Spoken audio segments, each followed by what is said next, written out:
understand that a plane has crashed into the World Trade Center. We don't know anything more than that. We don't know if it was a commercial aircraft. We don't know if it was a private aircraft. We have no idea. It seemed to be like a small plane. I heard like a sort of a crashing sound, but I looked up quick enough to actually see something go into the building.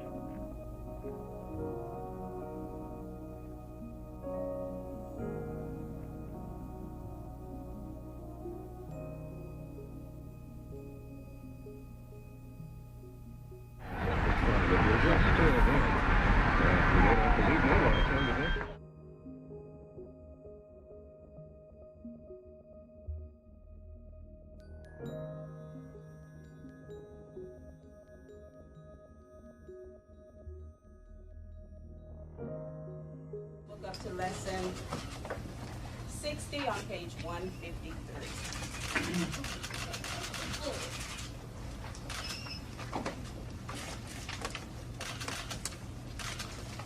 At the count of 3, everyone should be on page 153. If the yellow paper is going to bother you, drop it. Thank you. Ready to read the story the fast way. Get ready. A girl got a pet goat. Go on. She liked to go running with her pet goat. Go on. She played with her. Ooh, these are great readers. Yes, they are. Very interesting. Thank you also very much for showing me your reading skills.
Bless you. We'll make it.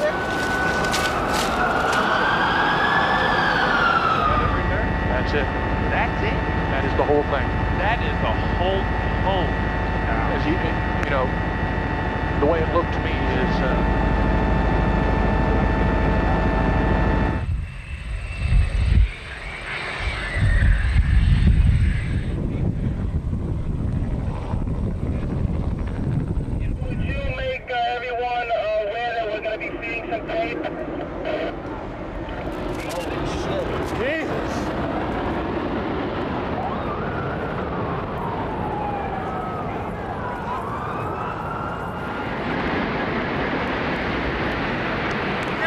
calm down. Walk north. Go! Go!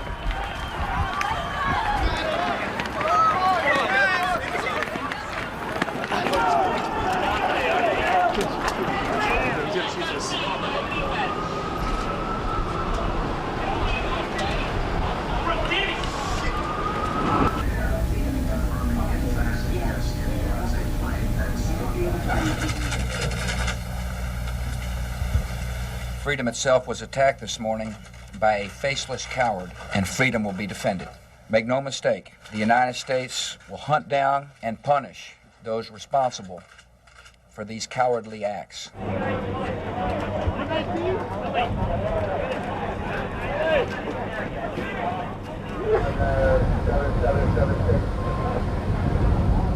Bueno, buenas tardes a todos. Este es el programa número 461 de la Agencia de Noticias Caliyuga. Hoy es 12 de septiembre del 2023. Bueno, como siempre estoy acá con el amigo Garazarte, y como hemos visto en la introducción, en el día de ayer se cumplieron 22 años del famoso atentado del 11 de septiembre del 2001, que para nosotros fue un acontecimiento, no diríamos fundamental, o sea, fue un cambio de etapas histórico, ¿no? Que es la primera vez, podemos decir, que sobreviene una reacción de carácter tradicional en contra del mundo moderno. Y obviamente, como por la dimensión de este hecho, ¿no? Que fue de una importancia sin igual, de todo punto de vista, tal circunstancia recibió la mayor cantidad de denuestos posibles, ¿no? Y principalmente el hecho de desmerecerlo en cuanto a su sustancialidad, de considerar que fue una cosa armada, inventada por el mismo sistema. Recordamos las mil y una anécdotas, ¿no? Que no estalló un avión en contra del Pentágono, que fue un misil, que los judíos estaban advertidos de que iba a estallar eso, que fue hecho a propósito por los judíos para invadir Afganistán y después Irak. En fin, toda una serie de historias ridículas, inventadas, con la única finalidad de desmerecer el hecho. Eso es lo principal. Y de jugar a favor de la idea de la omnipotencia del poder moderno, en donde el sionismo obviamente ocupa un rol fundamental. Por eso, yo siempre expliqué varias veces que el sionismo, en su hábil inteligencia política, intenta desmontar todo tipo de acción que sea exitosa en su contra, generando la idea de que si no fue un montaje, si no fue una cosa armada por ellos mismos, fue un fracaso. Siempre van a generar esa idea. Y yo no quiero decir en dónde está la importancia fundamental de este hecho. Bueno, yo en una conferencia que he dado he dicho que esta es la expresión que Évola, el maestro Évola, manifestaba respecto de cabalgar el tigre. Utilizar las armas, la energía del tigre, en contra del tigre mismo, en contra del mundo moderno. Y en este caso, la energía, ¿cuál fue? Bueno, utilizar la misma tecnología del mundo moderno, pero para destruirlo. Y vamos a ser concretos. ¿Le produjo al poder norteamericano una destrucción? Yo diría que sí. Porque si lo juzgamos a partir de los efectos, aún desde el punto de vista económico, y nosotros hemos visto que Estados Unidos sufrió una crisis impresionante económicamente. Al poco tiempo vino la famosa quiebra de Lehman Brothers. El oro, que para mí es un poco el motor principal para descubrir la variable económica, cómo se maneja la economía, desde el 2001 hasta, digamos así, la crisis de Lehman Brothers, que pasaron 7 años, y un poco más también, llegó a perder en su valor hasta, mejor dicho, el dólar con respecto al oro perdió en su valor hasta 4 veces, porque estaba, o 5, no sé, ya pierdo la cuenta, estaba a $300 y hoy está la onza casi 2.000. Así que tenemos una diferencia de, no sé, 6, 7 veces, entre 6 y 7 veces más. Bueno, eso es una demostración clara de la crisis. Y en segundo lugar, explicar un poco la estrategia que tuvo el gran gestor de esta acción, que fue Osama Bin Laden, que después falleció, que para mí fue una estratega monumental, desde todo punto de vista, porque Bin Laden sabía que el mundo moderno, y él se ve que tenía presente la experiencia de la Segunda Guerra Mundial, en donde hubo un atisbo de reacción hacia la modernidad, sabía que si se combatía contra las dos ramas de la modernidad y se las ponía juntas, tal como pasó en la Segunda Guerra Mundial, en donde Estados Unidos y Rusia estuvieron juntos, era imposible vencer. Entonces lo que había que hacer era, como decía, después lo repitió su discípulo al-Zawahiri, había primero destruir a uno y después ir contra el otro. Y por eso el fundamentalismo islámico, ¿qué hizo? Fue primero en contra de Rusia en la guerra de Afganistán, logró la derrota de Rusia, porque la caída del comunismo, la caída del muro de Berlín se debió esencialmente a la derrota estrepitosa que Rusia recibe en Afganistán, luego de una guerra de 10 años.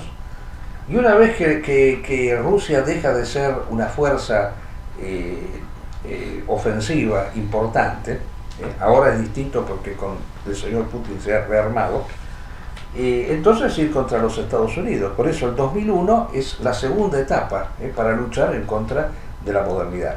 Y lo otro que hay que decir es respecto del juicio moral que nos suscita este acontecimiento, que fue llamado como acto terrorista. Y yo diría que fue una acción de guerra, porque indudablemente Estados Unidos ha utilizado acciones bélicas en contra de la población civil mucho más consistentes que lo que se desarrolló en el 2001.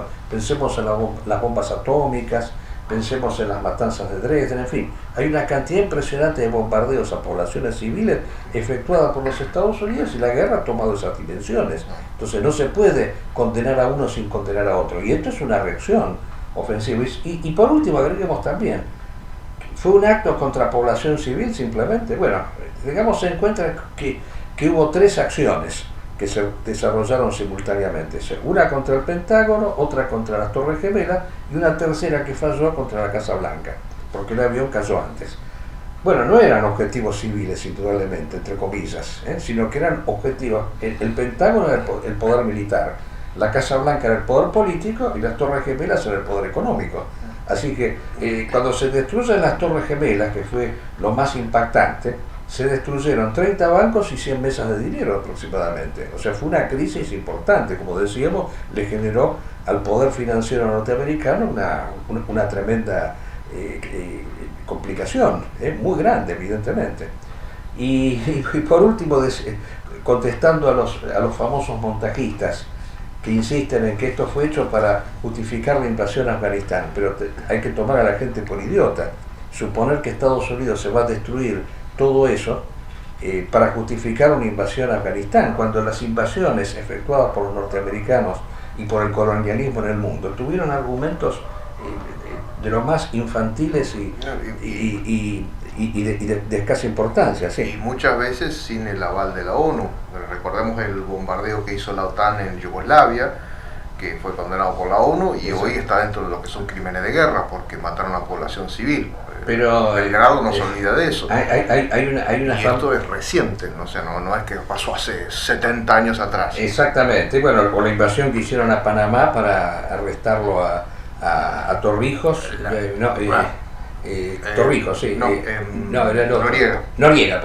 Noriega, para arrestar a Noriega porque lo acusaban de narcotraficante. ¿Dónde se ha visto una cosa así? Invadir un país para arrestar a un presidente. Pues es increíble. Bueno, no necesitaban. Acá ellos, si hubieran querido terminar con los talibanes, la excusa, encontraban una excusa, que maltrataban a las mujeres, cualquier cosa.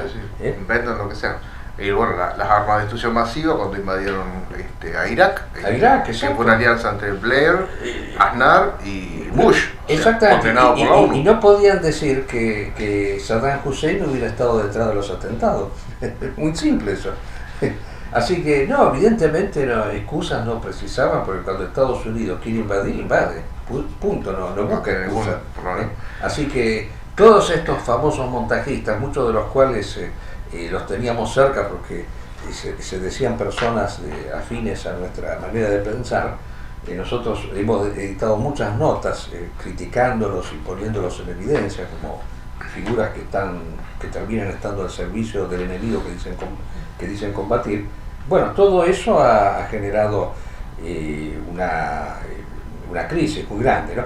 Y yo lo último que quiero decir, ya para pasar a otro tema, es que ¿por qué esto es una reacción tradicional? Porque la idea principal del Islam fundamentalista es que la vida sagrada está por encima de la vida material, lo espiritual está por encima de lo material. Y eso se lo nota inclusive en el sacrificio humano de los 19 mártires que se inmolaron en esta acción, que fue entre otras cosas una acción de escaso inversión económica, no más de $500.000, y efectuada por 19 personas que se inmolaron. Bueno, para un hombre de la tradición, a diferencia del moderno, la muerte no es el fin de algo.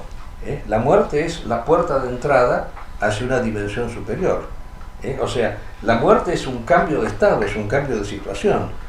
A diferencia de la filosofía moderna, que se inspira entre otras cosas en este pensador Heidegger, al cual nosotros rebatimos en muchas cosas, El hombre no es un ser para la muerte, el hombre es un ser para la eternidad. La búsqueda principal, el sentido principal de la existencia es la eternidad, es el más allá, es lo que está más allá de esta vida. Y evidentemente la guerra santa es un camino hacia la búsqueda del cielo. El que muere por Dios encuentra el cielo. Sí. No, quería aportar Sí, algo. cómo no, es muy importante tu aporte porque es... Para mí, desde la Revolución Francesa no hubo un acontecimiento en el mundo que haya sido tan fuerte y contundente en cuanto a lo que es la reivindicación de algo que no es moderno. Y eso fue Torres Gemelas, es un símbolo, porque encarna una forma de ver, de gobernar y de organizar una sociedad que no tiene nada que ver, que no se vio ni en la Primera Guerra Mundial, ni en la Segunda Guerra Mundial, ni ninguna revolución que haya acontecido en el seno de Occidente. ¿Y por qué? Y si esto ya existía, porque esto ya existía obviamente en el mundo islámico, ¿por qué es tan importante el 11 de septiembre? Porque suele decirse en Historia Universal que la primera revolución importante, o sea, realmente de la modernidad y del nuevo sistema que hoy impera, que es la democracia, fue la norteamericana. Pero lo cierto es que Norteamérica fue algo alejado de lo que era el centro de decisión mundial, que era Europa. Y por eso fue más importante la Revolución Francesa, porque fue en el centro principal europeo de las ideas, etcétera, etcétera. Por eso de esa espantosa revolución, rápidamente sus ideas y sus consecuencias irradiaron a todo el mundo.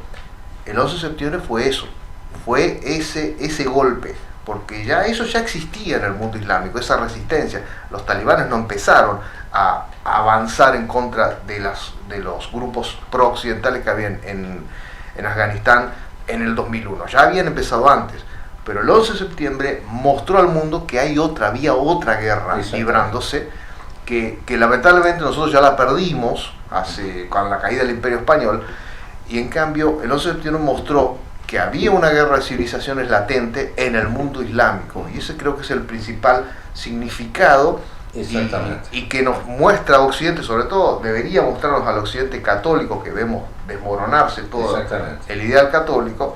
Tendríamos que estar viendo que esa guerra oculta que se hizo aquí en el mundo hispano-católico, en el mundo islámico, hubo una resistencia y hubo un golpe fundamental que nos mostró, que nos sacó la ceguera de lo que ellos estaban peleando, porque es algo propiamente del mundo islámico, no es algo de nuestro mundo aquí. Podemos ver con simpatía o qué sé yo esa lucha por sacarse de encima todas estas potencias occidentales.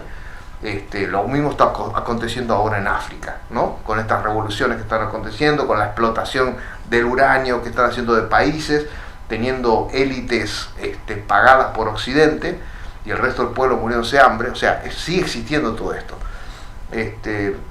Pero para mí el 11 de septiembre fue eso. Desde la Revolución Francesa no hubo nada tan contundente y claro de lo que es la reivindicación de algo que no es de la modernidad. No es de la modernidad.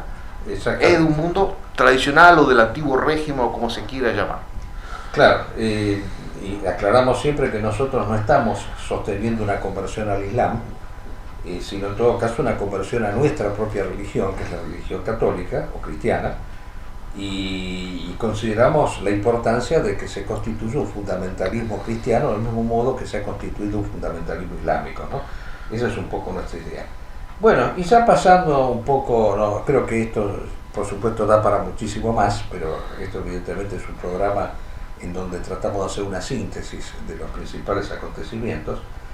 Tenemos que pegar un salto de 180 grados y pasar a la realidad argentina, que es un poco, bueno, yo pienso que tiene ciertos elementos paradigmáticos que establecen un contraste fundamental con el 11 de septiembre. Acá yo quiero partir de este acontecimiento que quizás no se le ha prestado tanta atención. Acaba de llegar al país y está por dar dentro de poco una conferencia, creo que en el Círculo Militar, un catedrático italiano que se llama Loris Sanata. Lo habrán escuchado hablar de él, porque es un hombre que hizo una tesis doctoral estudiando el peronismo y su vínculo con la religión cristiana. Él tiene un libro que yo he leído, interesante, ¿no? aunque no lo comparto, voy a decir por qué, que se llama El peronismo y el mito de la nación católica, o de la nación cristiana, no me acuerdo bien, pero creo que es católica, sí.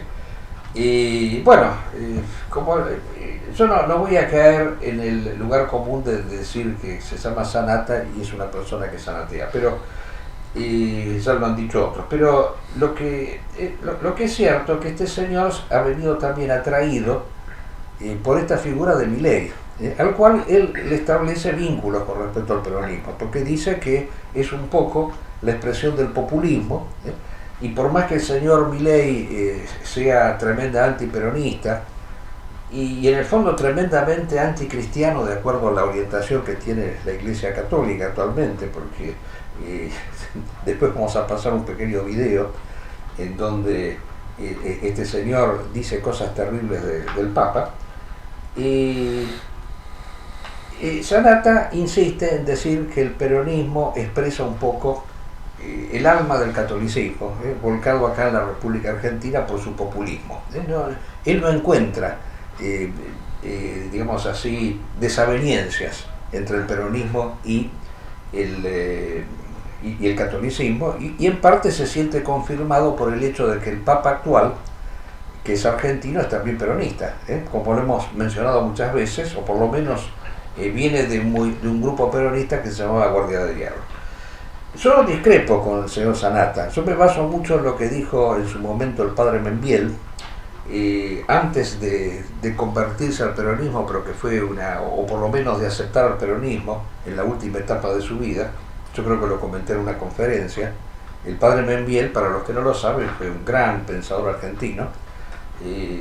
Tiene cosas que quizás sean rechazables debido a su adscripción a la postura güelfa, pero tiene unos análisis muy agudos con respecto al peronismo, que discrepan esencialmente con lo que dice el señor Sanata. Sanata cree que la desaveniencia que hubo entre el peronismo y la Iglesia Católica, que fue gravísima porque con Perón se llegaron a quemar iglesias, se debió exclusivamente al hecho de que la Iglesia promovía la formación del Partido Demócrata Cristiano, y que entonces Perón se vio de alguna manera desplazado por esta postura, entonces entró en conflicto con la Iglesia y empezó a tomar medidas contrarias a la Iglesia.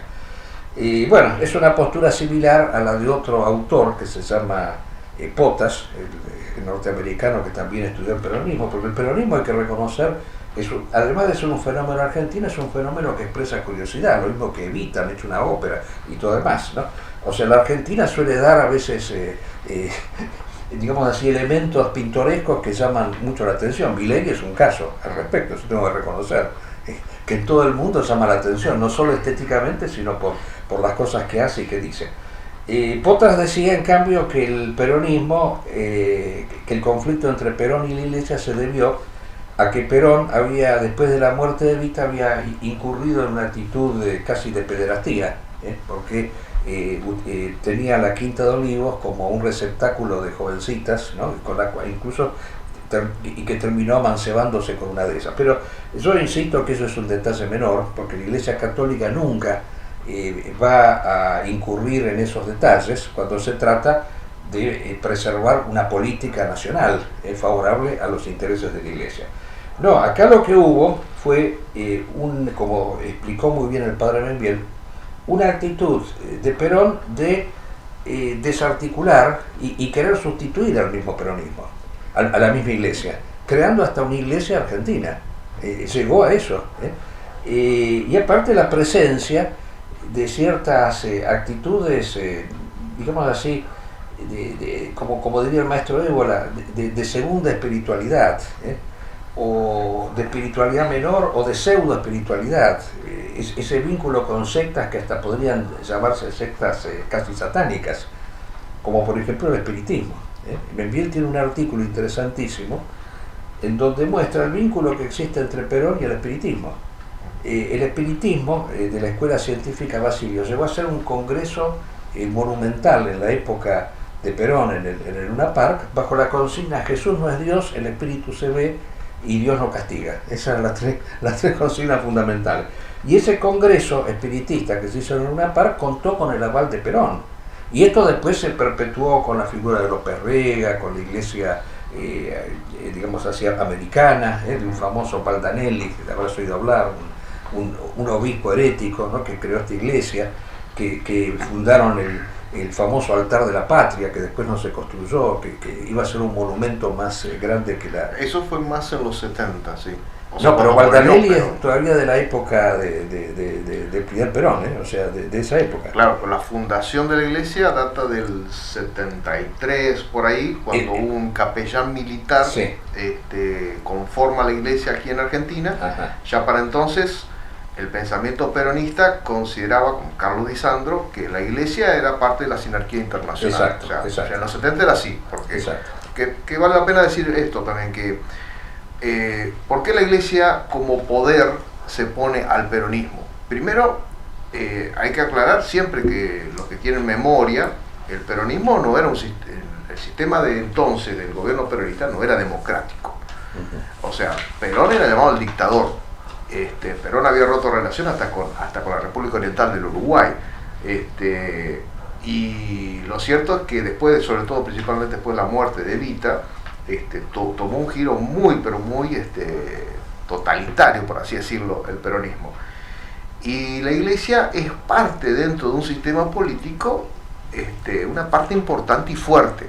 Y de lo que se diga de las homilías, de los altares, siempre influye. Entonces mucha gente se acercó a la iglesia a decirle: intervenga, o sea, hable en contra del dictador. Sí, no, y aparte que lo interesante del caso, que eso también hay un libro muy interesante de un tal Roberto Bosca, que se llama La Iglesia Peronista, muy interesante ese libro, creo que es rector de la Universidad Austral o algo así, en donde él dice que un poco el peronismo fue como el anticipo del movimiento tercermundista, del cristianismo tercermundista, porque la misma Evita establecía una antítesis dialéctica entre la iglesia como oligarquía y el peronismo como la religión de los pobres y de los humildes, ¿no? O sea, Membiel, suplantó el marxismo por el peronismo. Exactamente, Membiel dice que el peronismo termina asumiendo la lucha de clases, por eso atrae a sectores marxistas, ¿no? Es muy interesante este fenómeno, pero claro, da para dar una charla. Yo quería llegar a esto, que evidentemente todos estos influjos, digamos así, de segunda espiritualidad, esta peligrosa pseudo-religiosidad que está presente y que se vincula con la política, que tuvo acá este señor López Rega como el primer exponente, yo creo que en eso quizás tenga razón, sin darse cuenta de las consecuencias de lo que dice el señor Sanata cuando vincula a Perón con Milei, y con Menem. Menem sería un poco la figura intermedia entre Perón y Milei. Porque fíjense lo que dice este señor Milei con respecto a lo que pasó después de las elecciones en las cuales él gana las pasos, sale primero, y se le dedica a los perros, fíjense. Y se imaginarán a quiénes también. A mis hijitos de cuatro patas, a Conan, a Murray, a Milton, a Robert y a Lucas.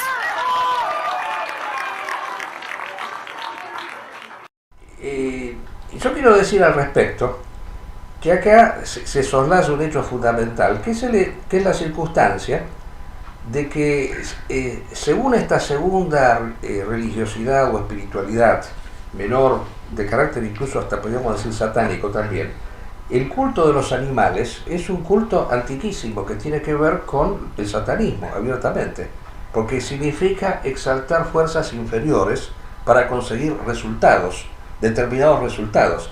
Yo siempre tengo presente la historia de René Guénon, cuando concurrió a Egipto y fue asediado por una forma religiosa inferior que rendía culto a un animal, que era el asno, la religiosidad del asno.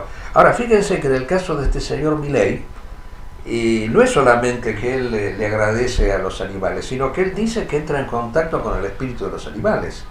Se escribió hace poco un libro que se llama El Loco Milei, ¿no?, en donde comenta ese detalle, ¿no?, de que él ha cultivado ciertas formas de entrar en contacto espiritual con los animales, que en realidad no es espíritu, es entrar con la psique del animal, porque el animal representa fuerzas inferiores.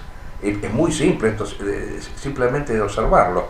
El hecho de que no posea la espiritualidad del animal hace que las funciones psíquicas en el animal puedan ser mucho más agudas que en el hombre. La sensibilidad del perro es superior que el hombre, el olfato. El poder olfativo que tiene el perro es superior al que tiene el hombre. La memoria visual que tienen los animales suele ser superior al hombre porque no tienen racionalidad. Entonces, hay ciertas formas inferiores de religiosidad que tratan de recabar esas fuerzas inferiores para usarlas con provecho propio. Y esto se vincula no quiero tampoco extenderme demasiado, con la circunstancia de este judaísmo en el señor Milei, que no es un judaísmo, digamos así, religioso, espiritual, sino que es un judaísmo que está vinculado también con esta magia negra de la cual estamos hablando, porque el señor Milei suele viajar asiduamente a los Estados Unidos, y recién ha viajado a los Estados Unidos para establecer contactos con un rabino fallecido, que se llama Snerson, algo así, ahí ponemos la foto. Él suele visitar la tumba y ahí dice que adquiere poderes mágicos, y él está convencido de eso, porque él supone que el hecho de haber ganado las PASO se debe justamente a estos influjos especiales que él recibe, ¿no? Esto es muy interesante, esta situación. Y hasta podríamos llegar más lejos todavía. Y fíjense que la principal rival del señor Milei, que es esta señora Bullrich, fíjense que hace poco, yo quiero pasar este pequeño fragmento, ¿no? Porque demuestra que es una persona que ha tenido evidentemente un desorden mental, porque no se puede llegar a decir esto en un programa televisivo sin haber recibido algún tipo de sugestión especial, evidentemente, ¿no? Y bueno, fíjense. Algo insinuaste con la pregunta de Pablo de León, que iban a sorprender con un anuncio. Entiendo que de armado, de organigrama, ¿Nos podés adelantar algo un poquito? ¿Entender por dónde viene? Es pensar que los argentinos estamos muy dolidos y vamos a armar un sistema que ponga el foco en el ser humano desde una perspectiva en el que todo aquello que tiene que ver con el ser humano, su vida, su educación, su cultura, su bienestar, su seguridad, estén todos bajo una filosofía muy interesante. No entiendo. Ya lo vas a entender. Escuchamos lo que dice la señora Bullrich y recabamos la consecuencia de que la señora Bullrich, luego de este influjo maléfico recibido por el señor Milei, acaba de recibir la ayuda espiritual de otro exponente del judaísmo, pero evidentemente no de la misma secta del grupo Lubavitch a la cual pertenece el señor Milei, sino del señor Santiago Kovadlov, hijo de Jacobo Kovadlov, que era el jefe de la masonería judía, la Bnai B'rith, con sede en Nueva York. Y yo supongo que debe recibir ahí, no lo ha hecho gratuitamente, nombrarlo como asesor espiritual, especialmente en estas circunstancias, porque hay como un combate entre religiosidades menores e inferiores. Pareciera ser, yo quiero llegar a esto, que el espíritu de López Rega, que es un poco el espíritu del peronismo degradado en sus épocas finales y terminales, está presente actualmente, con todas estas espiritualidades menores. Y ahora lo último, porque ya estamos llegando casi al final del programa. El señor Milei, tiempo atrás, atacó al Papa, fíjense. ¿No puedo dejar de preguntarte si no es mucho lo del Papa? No. El Papa, sí, lo voy a decir de frente, es el representante del maligno en la tierra, ocupando el trono de la casa de Dios. ¿Vos sabías que el Papa impulsa el comunismo con todos los desastres que causó? Y eso va contra las propias sagradas escrituras. Andá. En este ataque que él hace al Papa, que lo califica de imbécil, de estúpido, en fin, todas las cosas peores, recibió enseguida una advertencia, hasta del mismo Papa, hasta el mismo Papa se refirió a Milei, y se hizo una misa por la cual fue, digamos así, repudiado, lo cual es un hecho inédito en la historia del cristianismo en nuestro país, ¿no? De que se haga una misa para repudiar a un candidato. Yo no recuerdo una cosa así, ¿no? Esta misa misera que se ha efectuado, donde se repudió a Milei y se lo acusó de prácticamente de demoníaco, ¿no? Una cosa así. Bueno, dentro del ámbito de esta pseudo religiosidad menor, de esta persona que evidentemente le da tanta importancia a estos influjos animalescos de los cuales hemos hablado, nos hemos encontrado con un viaje fulminante del señor Milei a los Estados Unidos para ir a visitar nuevamente la tumba de este rabino, a fin de recibir influjos positivos para poder contrarrestar contra esta, digamos así, denuesto, esta especie de demonización, este exorcismo que él ha recibido de parte de la Iglesia Católica, ¿no? En fin, es todo un tema esto, ¿no? Yo creo que la Argentina está ingresando, digamos así, en un terreno oscuro, ¿no? Estamos justamente en esa etapa final del fin de los tiempos, del presidente judío. Y yo quiero decir dos cosas con respecto al judaísmo, ¿no? Y en el judaísmo, como decía muy bien el padre Membiel, hay dos corrientes. Están los buenos judíos y los malos judíos. Ya esto viene de la Biblia. Moisés conoció a los malos judíos, que eran los que le rendían culto al becerro de oro. Cuando él se retira a meditar en el monte de Sinaí para recibir las tablas de la ley, regresa y se encuentra con que los judíos que lo habían acompañado a lo largo de su huida de Egipto, que fue una huida liberadora del pueblo judío, habían abandonado a su Dios para rendir culto al becerro de oro. Bueno, estas actitudes de buenos y malos judíos, que el padre Membiel la resume a mi entender de manera equivocada, porque él dice que el buen judío termina siendo cristiano. Yo pienso que el buen judío puede ser judío también. El judío tiene que convertirse a su propia religión. Yo no estoy en contra de la religión judía, yo lo que estoy en contra de la degeneración que se ha dado en el judaísmo a partir de estas expresiones, digamos así, casi satánicas, por las cuales se quieren utilizar ciertas fuerzas inferiores en función de la consecución de determinados fines, en este caso fines puramente terrenales. La constitución del Estado de Israel es, a mi entender, una actitud totalmente profana, contraria totalmente a la religión judía, ¿no? Por eso yo creo que ha sido mucho más acertado en su momento la actitud que asumiera el famoso líder musulmán Ahmadinejad cuando invita en una reunión en contra del sionismo israelí al grupo Natbei Karta, que es el grupo de los buenos judíos, que es el grupo que considera que el Estado judío se constituye exclusivamente a través de un Mesías, porque tiene que ser Dios el que constituye el Estado y no el hombre principalmente. Entonces ahí está la gran diferencia, ¿no?, entre el buen judío y el mal judío. Y yo creo que acá estamos, cuando estamos hablando de esta judaización de la política argentina, estamos hablando de estos malos judíos. Bueno, y lo último que podríamos decir de este acto que hubo de esta señorita o señora Villarruel, de la cual hemos hablado en el último programa. Yo quiero decir dos cositas nomás.